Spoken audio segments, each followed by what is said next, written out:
حضرت سیدنا عمر فاروق رضی اللہ تعالیٰ عنہ کو 26 ذی الحج کو زخم لگا تھا، قاتلانہ حملہ آپ پر کیا گیا تھا، اور یکم محرم الحرام کو اسلام کے اس بطل جلیل، اس قائد، اس لیڈر اور دنیائے اسلام پر اپنی سیرت کے انمٹ نقوش چھوڑنے والے اس خوبصورت انسان نے دنیا سے پردہ فرمایا۔ حضرت عمر فاروق رضی اللہ تعالیٰ عنہ ان لوگوں میں سے ہیں جو ابن الوقت نہیں ہوتے، ابو الوقت ہوتے ہیں، جو وقت کے مطابق نہیں بدلتے بلکہ وقت کو اپنے مطابق بدل دیا کرتے ہیں۔ یہ وہ لوگ تھے کہ دین ان کا اوڑھنا بچھونا تھا، ان کا چلنا پھرنا دین تھا، ان کا ہنسنا اور رونا دین تھا۔ انہیں علم الیقین سے لے کر عین الیقین تک ایک خاص مقام اللہ نے عطا کر دیا تھا، تو بس پھر یہ سمجھ گئے تھے کہ دین ہی زندگی ہے، دین ہی روح ہے، اور دین ہی ہماری اصل ہے۔ نبی کریم صلی اللہ تعالیٰ علیہ وسلم نے فرمایا کہ میں نے خواب دیکھا ہے، کچھ لوگوں کو میں نے قمیضیں پہنے ہوئے دیکھا، کچھ کی قمیضیں ناف تک تھیں، کچھ کی پیٹ تک تھیں، اور کچھ کی گھٹنوں تک تھیں۔ عمر میں نے تمہیں بھی دیکھا ہے، تمہاری قمیض تو پیروں سے ٹکرا رہی تھی۔ تو حضرت عمر کہنے لگے حضور خواب کوئی دیکھتا ہے، تعبیر کوئی بتاتا ہے، پر یہاں کمال یہ ہے کہ خواب بھی آپ نے بتایا ہے، تعبیر بھی آپ ہی بتائیں گے۔ حضور پھر بتا دیں اس خواب کی تعبیر کیا ہے؟ تو حضور نے فرمایا تعبیر یہ ہے کہ کسی کا دین ناف تک، کسی کا گھٹنوں تک، کسی کا پیٹ تک، اور عمر تو سارا ہی دین میں لپٹا ہوا ہے، تو سارا ہی دیندار ہے، سارا ہی۔ حضرت عمر فاروق رضی اللہ تعالیٰ عنہ آئیڈیل ہیں، ایک ہیرو ہیں۔ ان کی زندگی کے درجنوں پہلو ہیں، ہر سال ہم ایک پہلو بیان کر دیتے ہیں، کبھی عدل و انصاف پہ بات کر لیتے ہیں، کبھی نظام حکومت پر۔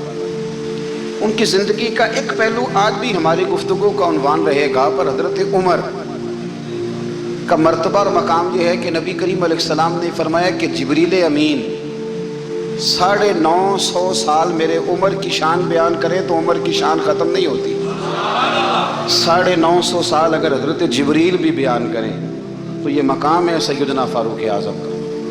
اللہ تبارک و تعالیٰ نے جس طرح سارے نبیوں میں شان حضور کو عطا فرمائی، اسی طرح تمام نبیوں کے حواریوں میں سب سے زیادہ شان حضور کے غلاموں کو عطا فرمائی۔ قرآن مجید میں اللہ کریم نے فرمایا یا ایھا الذین آمنوا قوا انفسکم واہلیکم نارا، فرمایا اے ایمان والو خود بھی جہنم کی آگ سے بچو اور اپنے گھر والوں کو بھی دوزخ کی آگ سے بچاؤ۔ خود بھی بچو اور اپنے گھر والوں کو بھی، کس کو جی؟ ہماری ساری نصیحتیں باہر والوں کے لیے۔ باہر ہمیں بہت بڑا لیکچر بھی دینا پڑے تو چلتا ہے، بہت بڑی داستان سرائی بھی کرنی پڑے تو چلتی ہے۔ سٹیٹس اور معیار یہ ہے کہ سارا کچھ باہر والوں کے لیے، اور گھر کے وہ پھول جن کی آبیاری بھی ہم نے کرنی تھی، کوئی جڑی بوٹیاں اگائیں تو وہ کاٹنی بھی ہم نے خود تھی، دھوپ اور چھاؤں کا خیال بھی ہم نے رکھنا تھا، وہاں ہماری نظر نہیں ہوتی۔ پڑوسی کے بچے کیا کر رہے ہیں یہ سارا پتہ ہوتا ہے، اور میرے گھر میں کیا گل کھل رہے ہیں اس کی مجھے خبر نہیں ہوتی۔ حضرت عمر فاروق نے جب یہ آیت نازل ہوئی تو فوراً عرض کیا یا رسول اللہ صلی اللہ علیہ وسلم اس کا کیا مطلب ہے کہ خود بھی دوزخ کی آگ سے بچو اور اپنے گھر والوں کو بھی بچاؤ؟ تو نبی کریم علیہ السلام نے فرمایا عمر اس کا مطلب یہ ہے کہ جن چیزوں کا اللہ رسول تمہیں حکم دیتے ہیں تم اپنے گھر والوں کو ان چیزوں کا حکم دو، اور جن چیزوں سے اللہ رسول تمہیں منع کرتے ہیں تم اپنے گھر والوں کو بھی ان چیزوں سے منع کرو۔ حضرت عمر فاروق کی زندگی میں جو چیز آپ کو بہت زیادہ ملے گی نا وہ یہ ہے کہ آپ نے جتنا کڑا احتساب محاسبہ باہر والوں کا کیا ہے نا، اس سے زیادہ بڑھ کے اپنا اور اپنے گھر والوں کا کیا ہے۔ یہ بڑا عجیب معاملہ ہے کہ ہم جتنے لوگ ہیں ہمارا معیار یہ ہے کہ سامنے والا غلط ہے اور میں ٹھیک، یعنی دوسرے کا بچہ گلی میں نظر آ جائے تو اس کی غلطیاں نکلنی شروع ہو جائیں گی، اور میرا بچہ سارا شہر گھوم آئے ایک ٹائر پہ موٹر سائیکل پہ، تو ہم کہتے ہیں کہ ابھی بچہ ہے، انشاءاللہ سیانا ہو جائے گا۔ اگر ابا جی آج تک سیانے نہیں ہوئے کہ اس کو سمجھا لیں، تو پھر بیٹے کا سیانا ہونا تو ہو سکتا ہے کہ وہ 60-70 साल लग ही जाएं, घर के अंदर जब तक तवज्जो नहीं होती, और सबसे पहले जब तक अपनी ज़ात पर तवज्जो नहीं होती, तो वालिद का जब तक किरदार बच्चे नहीं देखते जब तक, उतनी देर तक उनका तब्दील होना मुमकिन नहीं होता। हज़रत उमर फारूक रदी अल्लाह ताला अन्हु ना बाहर वालों का भी बड़ा सख्त हिसाब करते थे। बड़ा एक गवर्नर साहब ने लिबास बड़ा शानदार पहनना शुरू कर दिया था, तो हज़रत उमर ने उतरवा के ना, तूने टाट का लिबास पहना के तो ऊँट चराने की ड्यूटी दे दी थी। इतना सख्त एहतसाब करते। कसाई की दुकान पर भी 1-2 घंटे खड़े होते थे। जो आदमी मुसलसल 2 दिन गोश्त खरीदता था ना, फरमाते थे इसका टैक्स बढ़ा दो, लोगों को दाल नहीं मिल रही और ये रोज़ गोश्त खाता है। हज़रत फारूक आज़म, उसको जजिया कहा जाता था, या कुछ और मामलात होते तो बढ़ा देते थे। मुसलसल जो 2 दिन आदमी गोश्त खाता था, फरमाते थे मदीने में गुर्बत है, अगर ये वाला निज़ाम तुम करोगे तो गरीब लोग किसकी तरफ देखेंगे। लेकिन उससे ज़्यादा बढ़कर जो उनकी ज़िंदगी का म्यार और स्टेटस था, वो ये था कि अपने घर का ख़ास ख्याल रखते, ख़ास तवज्जो करते। मुल्क शाम से और ईरान से कुछ लोग आपकी खिदमत में आए, तो वहाँ से कुछ कनीज़ें भी आईं, उनके बादशाह पैगाम लेके। शाह ईरान की कनीज़ को मलका ने कहा कि ना हज़रत उमर की ज़ौजा को देख के आना ज़रा किस तरह की है। हमारे मुल्क में क्या कहते हैं, खातून अव्वल जी, खातून, बाकी सारे दो में खातून अव्वल। ज़रा खातून अव्वल को देख के आना।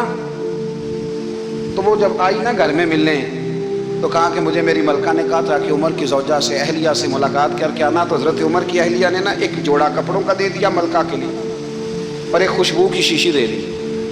अब जब वो तोहफे वहाँ गए, तो उस मलका ने ना कुछ सोने का सामान भेजा, कुछ जेवरात भेजे, कुछ तहाइफ भेजे। जब हज़रत उमर के घर आए ना, वो खादिम लेके आया, उसने कहा जी आपकी अहलिया ने तोहफे भेजे थे। तो जवाब में शाह ईरान की बीवी ने, यहाँ जिस मुल्क का वो सफ़ीर था, उन्होंने भी ये भेजे। तो हज़रत उमर फारूक ना वो तोहफे लेके घर गए, तो जाके कहने लगे अपनी अहलिया से, ये तू कब से तोहफे तहाइफ भेजने लग गई है, ये कब से निज़ाम शुरू हो गया।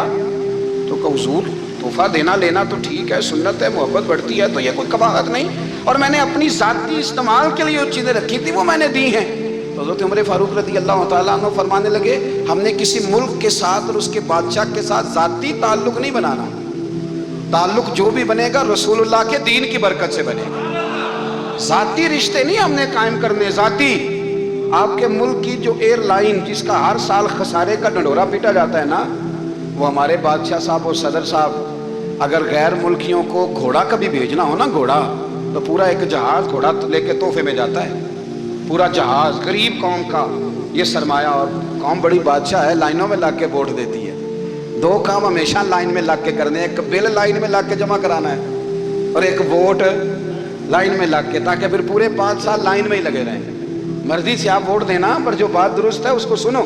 हज़रत उमर फारूक रज़ी अल्लाह तआला अन्हु ने अपनी अहलिया से पूछा कितने का था वो तेरा जोड़ा और खुशबू की शीशी। उन्होंने कहा 3 दिनार की। फरमाया ये 3 दिनार तेरे, और बाकी जो तोहफे आए हैं वो तू खुद कह, चूंकि उसने तेरे नाम भेजे हैं, तू कह कि मैं माले गनीमत में देती हूँ, तू कह मैं मुसलमानों को कह। तो ज़ौजा हंस पड़ी, कहने लगी मैं ना भी कहूँ तो मुझे कहना तो पड़ेगा ही, कहना तो मैंने है ही, क्योंकि सामने उमर फारूक है, लिहाजा फरमाया कह देती हूँ मैंने दिया खजाने को। हज़रत उमर ने जमा करा लिया। भाई ये क्या बात है, मेरे घर वाले जो मर्जी करें, इनका मेयारे ज़िंदगी जिस तरह का मर्जी हो। और हज़रत उमर एक जुमला कहा करते थे, अल्लाह करे कि ये बातें इस दौरे हाज़िर में हमारी समझ में आए।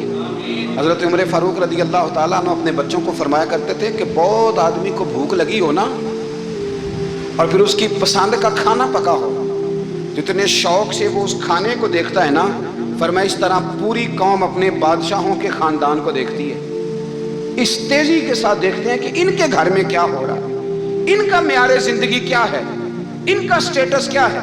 सैयदना फारूक आज़म रज़ी अल्लाह तआला अन्हु ने अपने घर के अंदर अपने बच्चों, आप के बच्चे दोनों कारोबार के लिए मिस्र गए, तो वहाँ के गवर्नर साहब ने लोगों से, एक बहुत बड़ा काफिला गया मदीने से मिस्र तिजारत के लिए, जाते हैं ना आज भी काफिले कई मुल्कों में, तो ये गए तिजारत के लिए। तो हज़रत अब्दुल्लाह इब्न उमर और हज़रत उबैदुल्लाह इब्न उमर, हज़रत उमर के दोनों बेटे गए। जनाब उमर फारूक के बच्चे जब वहाँ पहुँचे, तो मिस्र के गवर्नर ने ना लोगों को तारुफ कराया कि ये उमर फारूक के बेटे हैं, ये हज़रत है, ये चौधरी के बेटे को कौन बताता है कि तू चौधरी का बेटा है, बाहर वाले बताते हैं, घर वाले। جی؟ اور सेठ साहब के बेटे को कौन बताता है कि तू सेठ साहब का बेटा है? और मालिक को कौन बताता है कि तू मालिक का बेटा है और ये किराएदार है? ये कौन बताता है? ये सोच हम देते हैं बच्चों को। चौधरी और कमी की सोच, अमीर और गरीब की सोच, मालिक और किराएदार की सोच, घर के मालिक की और काम करने वाले की सोच, ये हम देते हैं। याद रखना, ये हम देते हैं, ये हमारा मिजाज है, ये बाहर से नहीं आती। तू कोई शहजादा है, तू सेठ है, तू नवाब है, ये सोच बाहर से नहीं आती। ये अम्मा सोच देती है, अम्मा, ये अब्बा सोच देता है। और फिर जब तबाही उतरती है तो उसके जिम्मेदार भी बाहर वाले नहीं होते, घर वाले होते हैं, घर वाले।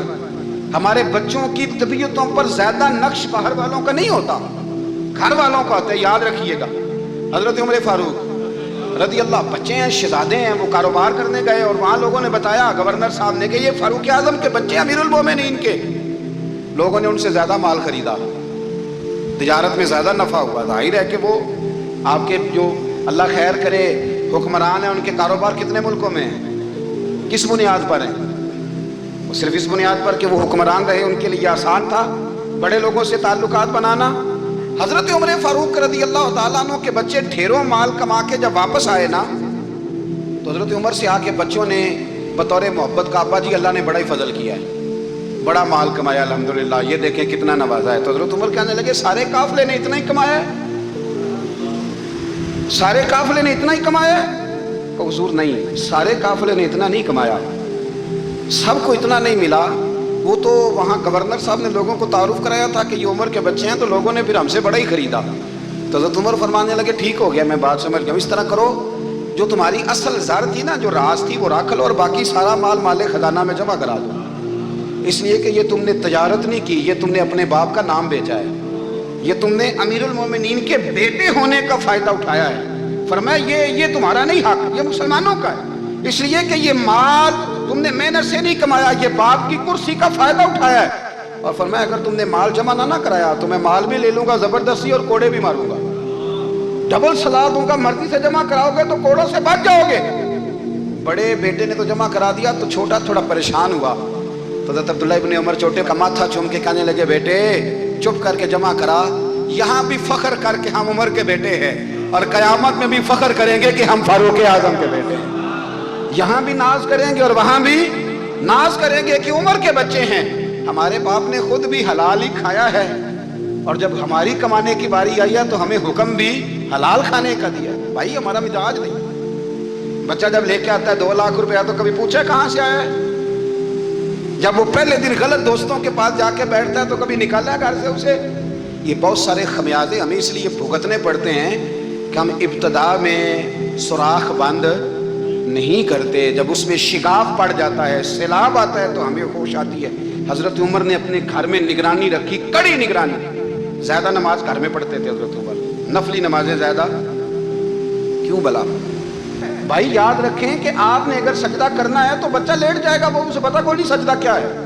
लेकिन जब घर में कभी कुरान अब्बा जी खोल लेना, जब अब्बा जी का मूड बन जाए ना लेक्चर देने का, वो घर में शुरू हो जाते हैं, कहते हैं आप लोग नमाज नहीं पढ़ते इसलिए मेरे कारोबार में बरकत कोई नहीं, तुम सवेरे कुरान पाक नहीं खोलते तो मैं तबाह हो गया। तो मियाँ आपने कब घर में कुरान पाक खोला था? आपने कब नमाज पढ़ी? आपने कब घर के अंदर अल्लाह रसूल का जिक्र किया था? आपने कब हदीस छेड़ी?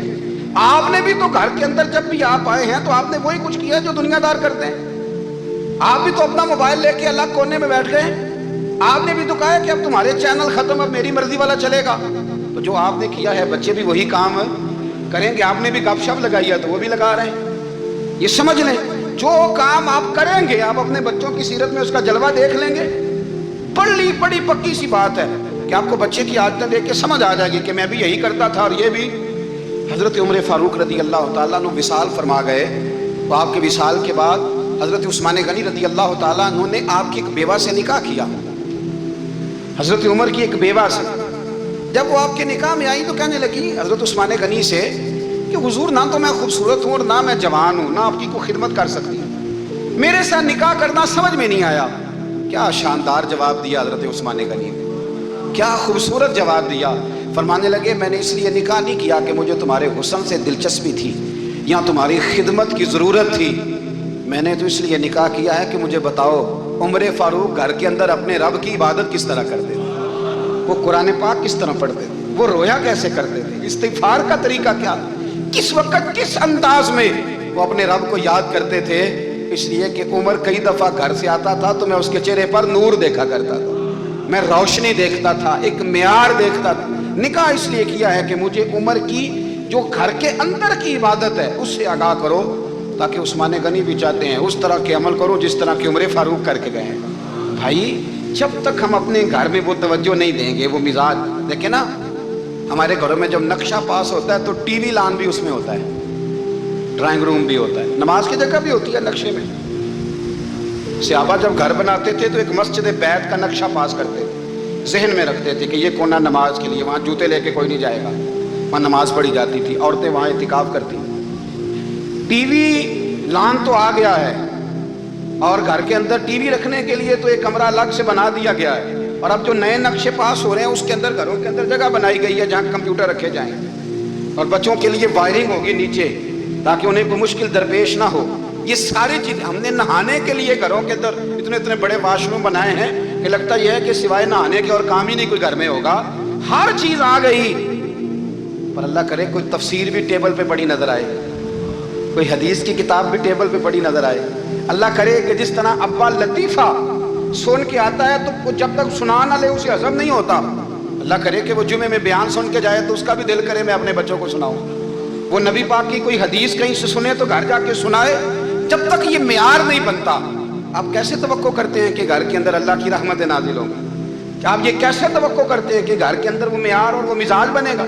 حضرت عمر فاروق نے ذاتی زندگی پر جو توجہ دی, گھر والوں کے معیار پر جو توجہ دی حضرت عمر فاروق رضی اللہ تعالیٰ عنہ نے, وہ بھی بڑی دیدنی ہے. حضرت ابو موسیٰ اشعری کو نا آپ نے وزیر خزانہ بنایا, وزیر خزانہ.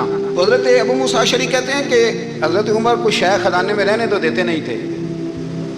ایک دن نا میں صفائی کر رہا تھا اس کمرے کی جس میں خزانہ رہتا تھا. ہمارے تو ملک میں جو جاتا ہے وہ صفائی کر کے ہی جاتا ہے, اللہ خیر کرے. اور خیر معیار بدلتا ہے, جو پچھلی حکومت ہوتی ہے وہ قرضہ اٹھاتی ہے, وہ باہر سے جاتی ہے تو قرضہ لے کے آتی ہے, اور جو نہیں آتی ہے وہ کہتی ہے ہمیں پیکج مل گیا ہے. وہ قرضہ نہیں اٹھاتے, ان کو کیا ملتا ہے, یعنی پچھلی نے قرضہ لیا تھا اور ہم نے, واہ جی واہ کیا خوبصورت انداز ہے, اس کا نام بدل کے نا انہوں نے قرضہ لیا تھا اور ہم نے, میں کہا بڑے شاندار سیانے بندے ہو گئے. اور اللہ تعالیٰ خیر فرمائے, ہمارے جو بڑے شاندار قسم کے دوست ہیں نا, شاندار جن کا ادب سے نام لیتے ہیں, وہ عرب کے بادشاہ ہیں. ہم تو عرب خالی کہتے بھی نہیں, عرب شریف کہتے ہیں, عرب شریف. انہوں نے پتہ کیا کیا ہے, انہوں نے اس طرح کیا ہے کہ جو کشمیریوں کا قاتل تھا نا اس کے گلے میں میڈل ڈال دیا ہے. وہی کام وہ کرتے رہتے. انہوں نے پہلے انہیں بلا کے مندر بھی بنوائے تھے, ہمیں کوئی شکوہ نہیں, ان کی زمین ہے, اللہ تعالیٰ توفیق عطا کرنے والا ہے. پر خیال یہ تھا کہ چلو کشمیریوں کے زخم پر نمک نہ چھڑکتے, 2 مہینے انتظار کر لیتے, کچھ حالات سنور جاتے, کچھ تھوڑا انتظار. ہیں ہمارے دوست, ہمارے وزیر اعظم صاحب جب جاتے ہیں تو وہ پھولوں کا ہاتھ ڈالتے ہیں ہمارے دوست, لیکن انہیں وہ حدیث یاد نہیں کہ نبی پاک علیہ السلام نے فرمایا جب میرے مومن کو تکلیف ہوتی ہے تو مجھے بھی گنبد خضرا میں تکلیف ہوتی ہے. انہیں نہ کشمیریوں کا خون یاد نہیں آیا, انہیں برہان وانی کی کٹی ہوئی لاش یاد نہیں آئی, انہیں 30,000 بیوہ عورتیں 30,000 بیوہ عورتیں یاد نہیں آئی, 30,000 بیوہ عورتیں جن کے سہاگ اجڑ گئے, اور انہیں 1.25 لاکھ یتیم بچہ یاد نہیں آیا جو یتیمی کی زندگی گزار رہا ہے, اور اس کے باوجود بہت بڑے ذمہ دار ہے وہ. مجھے پڑھ لینے دو آج احمد فراز کا شعر. وہ ہمارے مکتب کوئی ایسا نہیں کہ وہ مولوی تھا, وہ غیر جانبدار تھا, پر مجھے آج پڑھ لینے دو اس کا شعر. یہ کلیجے کا درد ہے, پڑھ لینے دو. اس نے کہا تھا کہ پڑھتا ہوں تو کہتی ہے یہ خالق کی کتاب ہے, مثل یہودی یہ سعودی بھی عذاب, اس قوم کے بارے میں کیا لکھوں فراز, کعبے کی کمائی سے جو پیتے ہیں شراب, کعبے کی کمائی سے جو پیتے ہیں شراب, اس قوم کے بارے میں کیا لکھوں فراز. کعبے کی کمائی سے جو پیتے ہیں شراب, میں خیال نہیں آیا تمہارا صرف دین یہ ہے کہ قبریں گرا دو, مزارات گرا دو, فقط یہ دین ہے. کوئی نبی پاک کے روزے کی طرف منہ کرے تو اسے مشرک کہو, یہ دین ہے. اس کا نام مذہب رکھا تم نے. مذہب تو اس کا نام ہے کہ جو رسول اللہ کا نام لینے والا ہے وہ ہمارا یار ہے, اور جو نبی پاک کا نام لینے والا نہیں, ہمارا اس سے کوئی تعلق, یہ دین ہے. حضرت عمر فاروق کی سیرت سنا رہا ہوں, حضرت عمر کی. حضرت ابو موسیٰ اشعری نے ایک عیسائی کو منشی رکھا تھا, अकाउंट ऑफिसर हजरत अबू मूसा अशरी ने तो हजरत उमर फारूक बोल पड़े, कहने लगे तुम्हें मुसलमान कोई नहीं मिला था? कलमा को नहीं तुम्हें नजर आया? कश्मीरियों की लाशें नजर नहीं आती? उनका खून बह रहा है, तबाही उतर रही है, और तुम कातिल को गोल्ड मेडल पहना रहे हो। और याद रखना, जब मुसलमानों की बच्चियां रौंदी जाती हो ना, तो फिर इस्लाम अमन का दर्श नहीं देता, फिर इस्लाम जिहाद की बात करता है। फिर इस्लाम जिहाद की बात करता है, जिहाद की। वो कौमें गैरतमंद नहीं होती कि जिनके घरों में आग लगी हो और वो गैरों को हार पहनाती फिरे। अल्लाह का कुछ खौफ करो। जिंदगी मुख्तसर है। दुबई में कितने रहे और कितने चले गए। खुदा तुमसे अच्छे तो वो न्यूयॉर्क के राइटर है जो कम से कम अपने कालमों में कश्मीर की बात करते हैं। तुमसे अच्छा बरतानिया का वो शख्स है जो कम से कम BBC लंदन पे रिपोर्ट जारी करता है तो कहता है कश्मीर पे जुल्म हो रहा है। तुमसे तो वो अच्छे रह गए। तुमने बात करना तो दूर की बात, तुमने दुश्मनों के गले में हार पहनाने शुरू कर दिए। कल जब पूछेंगे बुला के तुमको अपने सामने, क्या जवाब जुर्म दोगे तुम खुदा के सामने? बड़ी तकलीफ हुई, बड़ी तकलीफ हुई। वो ना मंसूर हल्लाज को फांसी दी जा रही थी तो हज़रत जुनैद बगदादी भी आके देखने लगे। तो मंसूर हल्लाज कहने लगे, बाबा सारा जमाना देखे पर तू तो ना देख। सारा जमाना तमाशा देखे, इन्हें तो पता कोई नहीं ना, तो तू तो ना देख। अरब शरीफ वालों, ट्रंप उसे इनाम देता तो तकलीफ कोई नहीं थी, मलका विक्टोरिया उसे इनाम देती तो तकलीफ कोई नहीं थी, पर तुम तो ना ऐसा करते। तुम तो अपने थे, तुम तो कलमा गो थे, तुम तो ये जुल्म ना करते, तुम तो ये हरकत ना करते। मैं कहता हूँ ठहर ही जाते, जाना नहीं दुनिया से। अल्लाह के हुजूर हाजिर नहीं होना। जब रसूलुल्लाह कब्र में आएंगे तो क्या जवाब दोगे? खुदारा हुजूर ने फरमाया था, गुनाह रोक नहीं सकते तो दिल में ही बुरा जान लो। ज़ालिक अज़अफ़ुल ईमान, ये कमजोर ईमान है। कम से कम इतनी हद तक तो आ जाओ, दुश्मन से गले तो ना मिलो। खुदारा समझे, हमारा पहला तारुफ ये है कि हम रसूलुल्लाह के गुलाम हैं। इकबाल ने कहा था, वतन का बुत ना बनाना, वतन को बुत ना बनाना। इकबाल कहने लगे, इन ताज़ा खुदाओं में बड़ा सबसे वतन है, जो पैरहन इसका है वो मजहब का कफन है। इसलिए कि बाजू तेरा तौहीद की कुव्वत से कवी है, इस्लाम तेरा देश है। इस्लाम तेरा देश है, क्योंकि तू मुस्तफवी है, तू नबी पाक वाला है, मुस्तफा वाला। इस्लाम तेरा देश है, तू मुस्तफवी है। अमेरिका में जो मुसलमान रहता है हमारा भाई है, और पाकिस्तान में जो मरज़ई रहता है उससे हमारा कोई ताल्लुक नहीं है। हजरत उस्मान गनी ने अपने चचा के बेटे से कहा था कि तू कलमा नहीं पढ़ता तो तेरा मेरा रिश्ता कोई नहीं। बिलाल हबश से आया है पर मेरे नबी का गुलाम है, तो सगे भाइयों से भी आगे है। हजारों कौमें वजूद में आई दहर में खुश को तर के रिश्ते से, पर हमने बुनियाद दोस्ती रखी याद खैरुल बशर के रिश्ते से। अपनी मिल्लत पर कयास अक़वाम में मगरिब से न कर, खास है तरकीब में कौम में रसूल हाशिम। कुछ ख्याल करें, पहला तारुफ दीन है। अगर दीन नहीं तो फिर किसी वतन की कोई ज़रूरत। इसलिए कि पाकिस्तान का तस्वुर इकबाल ने पेश किया ना, तो इकबाल कहने लगे, इन ताज़ा खुदाओं में बड़ा सबसे वतन है जिसको तुम बुत बना के पूजते हो। हमारा वतन तो हमें जान से ज़्यादा प्यारा है, पर पहले पाकिस्तान नहीं, पहले इस्लाम। पहले इस्लाम तेरा देश है, तू मुस्तफवी है। तो आमदाम बरसरे मतलब हजरत उमर फारूक रदी अल्लाह ताला अन्हु। हजरत सैयदना अबू मूसा अशरी कहते हैं कि मैंने ना सफाई की, माले गनीमत की मैंने सफाई की, तो एक दिनार मुझे ना कहीं पड़ा हुआ मिल गया। तो फरमाते हमें इजाज़त होती थी कि एक आध दिनार हम अपनी मर्जी से कहीं खर्च कर सकते थे। अगर आप नाराज़ ना हो तो हमारे यहाँ जब चेयरमैन साहब, नाज़म साहब ठेके देते हैं तो ठेकेदार उनका छोटा भाई होता है, या चचा का बेटा होता है, या खाला का बेटा होता है। वो खुद नाज़म होते हैं और उनका छोटा भाई ठेकेदार होता है। यानी वो ना सारा कुछ घर के अंदर ही रहता है। घर के अंदर एक पैसा देता है, दूसरा वापस उसको वापस कर देता है, घर के अंदर ही। अब तो खैर हमारे लोग समझदार हो गए। एक बंदा एक सियासी जमात में होता है, दूसरा दूसरी में, और तीसरा जिसकी भी हुकूमत आई, हुकूमत तो हमारी रहेगी ना। एक बंदा तो है ना उस जमात में। ये अच्छा लोगों ने एक तरीका निकाला है। तो हज़रत उमर के बेटा गुजर रहा था, तो हज़रत अबू मूसा अशरी कहते हैं मैंने सफाई की तो एक दिनार निकला। तो मैंने वो एक दिनार ना हज़रत उमर के बेटे को दे दिया। मैंने कहा लो बेटा, अपने चचा की तरफ से तोहफा। तो घर जाके उन्होंने हज़रत उमर को बताया कि चचा ने पैसे दिए हैं। छोटे बच्चे थे। हज़रत उमर ने हज़रत अबू मूसा अशरी को बुला लिया और बुला के फरमाने लगे, मैं तो तुम्हें अपना दोस्त जानता था और तूने मेरी औलाद को ही दुनियादार बनाना शुरू कर दिया। मेरे बच्चों को ही तुमने दुनियादार पैसों पे लगाना शुरू कर दिया। मैं तो तुम्हें यार समझता था। फरमाया तुम्हें चाहिए था मेरे बेटे को नसीहत करते कि बेटा पैसों से रब राजी नहीं होता, उसकी रिजा वाले काम किए जाएं तो रब राजी होता है। और फरमाया तुम्हें कोई और घर नहीं मिला था तबाह करने के लिए, मेरा ही घर मिला था, उठाओ अपना दिनार और खबरदार आज के बाद मेरे बच्चों के साथ ये वाली नेकी ना करना।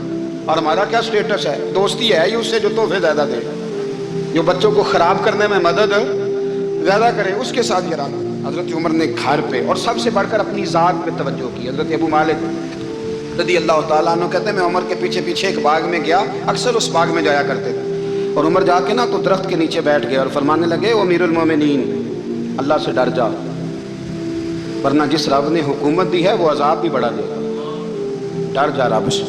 कभी सारी जिंदगी हजरत उमर ने अपना कोई तारुफ नहीं कराया, कभी नहीं।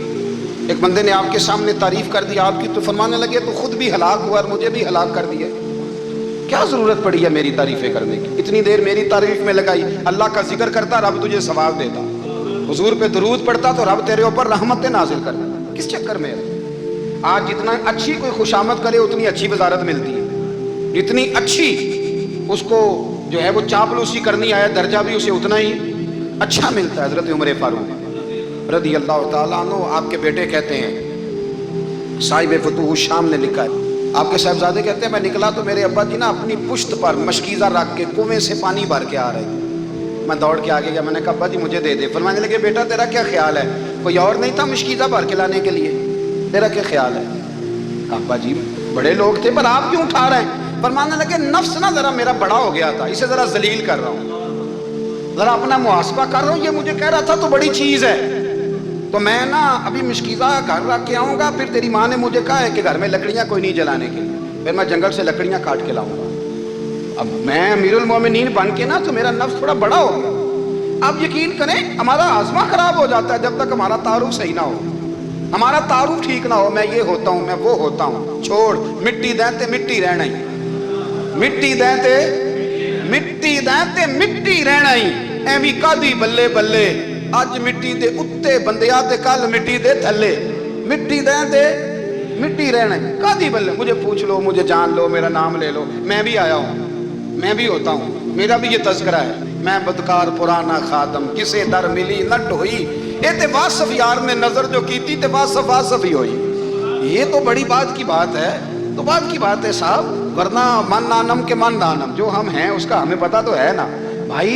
कभी भी ये जो जात का चक्कर है ना, मैं भी हूँ मुझे भी, ओ भाई याद रखो मैं कौन हूँ, ये जो नाम नमूद और ये ख्वाहिशें और ये जो वकार, ये तो कमजोर लोगों का तरीका है, जिसको अपना तारुफ कराना पड़ गया उससे भी ज्यादा कमजोर कोई है, फोटो में दिखाता फिरता है फलाने के साथ फोटो फलाने, तो कमजोर बंदे ये काम करते। हजरत उमर फारूक अल्लाह अकबर, हजरत उमर जैसा बंदा 24 लाख मुरब्बा मील का हुक्मरान, और शाह रूम को खत लिख के कहता है मैं मिन्नत नहीं करता मैं हुक्म देता हूँ, ना तगड़ा बंदा। जंगे कादसिया के लिए हजरत साद बिन अबी वकास को भेजा, फतूह शाम पढ़ के देखें। हजरत उमर बड़े परेशान हैं, इतने दिन हो गए कोई रिपोर्ट ही नहीं आई, अब तो मोबाइल है ना, एक एक मिनट की रिपोर्ट लें आप, बल्कि आप एक मिनट की फोटो लें आप, रिपोर्ट तो दूर रह गई। हजरत उमर फारूक रदी अल्लाह ताला अन्हु बड़े परेशान है कि कादसिया में हजरत साद बिन अबी वकास के साथ लोग जिहाद करने गए, रिपोर्ट कोई नहीं आ रही, इतने परेशान थे कि बाहर निकल के ना उस रास्ते पे बैठ जाते जो रास्ता कादसिया की तरफ से आता था, उस जो भी आता जाता पूछते जंग के क्या हालात हैं। उधर जब अल्लाह ने फतह दे दी ना तो हजरत साद बिन अबी वकास रदी अल्लाह ताला अन्हु ने ना एक कासिद को खत दे के भेजा, कहने लगे उमर के पास जाओ, उन्हें इत्तला दो कि अल्हम्दुलिल्लाह अल्लाह ने इस्लाम को फतह अता कर दी। ये हजरत उमर को जाके देना, वो बड़े परेशान होंगे। वो जो उस जमाने में इस तरह होता था कि कई दूर दूर से सहाबा जो दूसरे शहरों के मुल्कों के रहने वाले होते थे वो भी आके शामिल हो जाते थे जिहाद में। कोई एक दफ़ा मदीने आया, कोई 2 दफ़ा आया, फिर अपने अपने इलाकों में बात। बहुत सारे लोगों ने ज्यादा दफ़ा हजरत उमर को देखा भी नहीं था। वो जो कासिद खत लेके आया था ना, उसने एक आध दफ़ा देखा था, हजरत उमर बूढ़े हो गए, वो पहचानता नहीं था। मेरी बात की समझ आ रही है आप हजरात? उधर से वो खत लेके आ गया। हजरत उमर मदीने से बाहर निकल के उस रोड पे बैठे थे जो कादसिया से आता था। जब उस आदमी को आते देखा तो हजरत उमर उठ के खड़े हो गए, फरमाने लगे कादसिया से आ रहे हो? वो क्या कहता है? फटे पुराने कपड़े, टूटे हुए जूते, सर पे पुरानी पगड़ी। कहने लगे गुलाम मदीने के रहने वाले हो? हजरत उमर कहने लगे हाँ मदीने का हूँ। कहा मैं कादसिया से आया हूँ, अल्हम्दुलिल्लाह अल्लाह ने इस्लाम को फतह दे दी है। अल्हम्दुलिल्लाह कुफर की कमर टूट गई है। उसने ये बात करके तो घोड़े को एड़ी लगाई, घोड़ा दौड़ने लगा मदीने के। हजरत उमर भी साथ साथ दौड़ रहे हैं। फरमाने लगे अच्छा बताओ खालिद बिन वलीद का क्या हाल है। थोड़ा आगे जाके फरमाने लगे उसामा बिन ज़ैद कैसे है। वो कहते ठीक है। फिर उसने और घोड़ा, उमर साथ साथ दौड़ रहे हैं, साथ साथ। 24 लाख मुरब्बा मील का हुक्मरान, एक जूता पैर से निकल गया, उमर दौड़ रहे हैं। आगे जाके पूछते हैं साद बिन अबी वकास का क्या हाल है। तो हुजूर वो भी ठीक है। कितने लोग मेरे शहीद हो गए मुसलमानों में से। कहने लगा सही गिनती का नहीं पता, ये लफ्ज अदा होते होते मदीने की सरहद आ गई। लोगों ने उमर को घोड़े के साथ दौड़ते देखा तो कहा अमीरुल मोमिनीन क्यों दौड़ रहे हैं। वो गुलाम छलांग लगा के नीचे आया, कदमों में बैठ गया। कहने लगा हुजूर आपने बताया ही नहीं आप अमीरुल मोमिनीन है। आप फरमाने लगे क्या बताता, मैं तो ऊंट चराने वाले का पुत्र हूं, क्या बताता। वो उमर हूं जिसने अपने गुनाहों का हिसाब देना है, क्या बताता। जो साद बिन अबी वकास को जिहाद पे भेज के खुद बुज़दिलों की तरह घर में बैठा है, क्या बताता। कोई हैसियत नहीं, कोई तार। तूने अच्छा किया, तू तो मुजाहिद था, मुझे साथ साथ दौड़ाया, तूने अच्छा किया। जितने लोग थे चीखे मार के रोने लगे। हजरत फारूक आजम से कहने लगे उमर जब तक तेरे जलवे रहेंगे अल्लाह कामयाबियां ही अता फरमाएगा, जब तक तेरा रंग रहेगा अल्लाह ताला नवाजता ही रहेगा। कुछ नहीं, कभी अपना आप जाहिर ही नहीं किया। बहुत बड़े थे, बहुत बड़े थे हजरत उमर, बड़े थे, लेकिन सारी जिंदगी अपने मुहाज। हजरत अबू राफे गुलाम थे, कुरान पाक बड़ा सोना पढ़ते थे। हजरत उमर जब भी उन्हें मिलते कहते अबू राफे तो उमर से अच्छा है, कुरान बड़ा शानदार पढ़ता है। तो वो कहते हुजूर अगर मैं कुरान सही पढ़ता हूँ तो आपको कुरान की तशरीह ज़्यादा सही आती, आप भी तो मुझसे अफजल हैं। तो आप फरमाते नहीं फिर भी तो मुझसे अफजल है। क्यों? इसलिए कि तू अपने गुलाम अपने आका की नौकरी भी ठीक करता है और रब की इबादत भी ठीक करता है, और मुझे खाली सिर्फ इबादत करनी होती है वो भी ठीक नहीं कर पाता। सारी जिंदगी अपना मुहासबा, सारी जिंदगी अपने गिरेबान में देखा, सारी जिंदगी अपने आप को परखा, अपने आप को टटोला। 62 साल उम्र बीत गई। हजरत हुज़ैफा बिन यमान एक सहाबी थे, मेरे नबी करीम अलैहिस्सलाम ना उनसे राज की बातें करते थे। हर बंदे का आज़मा ठीक नहीं होता, सबसे राज की बात नहीं करनी चाहिए। हजरत हुज़ैफा बिन यमान कहते हैं हुजूर राज की बातें बताते हैं। मदीना मुनव्वरा में जो मुनाफिकीन थे उनकी लिस्ट भी नबी पाक ने हजरत हुज़ैफा बिन यमान को दी थी। जब कोई मशकूक आदमी मर जाता ना तो सहाबा कहते हैं हम देखते अगर हजरत हुज़ैफा ने जनाजा पढ़ा तो हम भी जनाजा पढ़ लेते। नबी पाक ने भी कुछ जनाजे नहीं पढ़े, तिरमिज़ी में है, फरमाया उस्मान से जो बुग़्ज़ रखे उसका जनाजा नहीं पढ़ेंगे। हजरत हुज़ैफा बिन यमान अगर जनाजा पढ़ते तो लोग पढ़ते, वो ना पढ़ते तो लोग जनाजा ना पढ़ते। हजरत हुज़ैफा बिन यमान कहते हैं जनाब उमर फारूक की खिलाफत के आखिरी अय्याम थे, कुछ दिनों के बाद वो शहीद हो गए। फरमाते आधी रात का वक्त था, मैं घर में सोया था बड़ा बेफिक्र, अचानक मेरे दरवाजे पे दस्तक हुई, मैं घबरा के उठा, इतनी रात को कौन आया। कहते हैं कुर्बान जाऊं, दरवाजे पे गया तो अमीरुल मोमिनीन फारूक आजम दरवाजे पे। मैंने कहा उमर कोई हुक्म था तो मुझे बुला लेते। कहने लगे मैं ना अमीर बन के नहीं आया, तेरा वीर बन के आया हूँ। अमीरुल मोमिनीन की सरपसीयत से सरकारी काम से बुलाता तो वहां बुलाता, मुझे एक ज़ाती काम पड़ गया। कहते मैंने उमर को घर के अंदर बुला के चारपाई पे बिठाया, मैंने कहा हुजूर मैं गरीब आदमी, मैं क्या आपके काम आ सकता हूँ। तो कहते उन्होंने ना मुझे साथ बिठा लिया, फिर मेरा हाथ पकड़ लिया। कहने लगे तू उमर को जानता है? उमर झूठ नहीं बोलता। तू जानता है? उमर वादों का पक्का है। कहा हुजूर जानता हूँ। कहा मैं उस वक्त आया हूँ जब देख भी कोई नहीं रहा। हजरत हुज़ैफा बिन यमान कहते हैं परेशान हो गया, हुजूर पहेलियां ना बुझवाए, मेहरबानी कर बताएं किधर आए हैं। तो उमर फारूक फरमाने लगे 62 साल का हो गया हूँ, 63 में चल रहा है, दाढ़ी सफेद हो गई है, फल पक गया, उठ फरीदा सुतिया, दाढ़ी आ गई भूर, अग्गा नेड़े आ गई, पिछा रह गया दूर, अपना अब कब्र अशर का मामला साफ नजर आने लगा है। कहा हुजूर मुझसे क्या चाहते हैं? हजरत उमर रो पड़े, कहने लगे आज मैं इशा के बाद निकला हूं तो नबी पाक के सहाबा मुझे नेक कह रहे थे, फिर मैंने बच्चों की माँ से और बच्चों से भी पूछा है, वो भी मुझसे राजी हैं। पर हुज़ैफा तेरे साथ नबी पाक राज की बातें करते थे, सच बता कहीं उमर का नाम मुनाफिक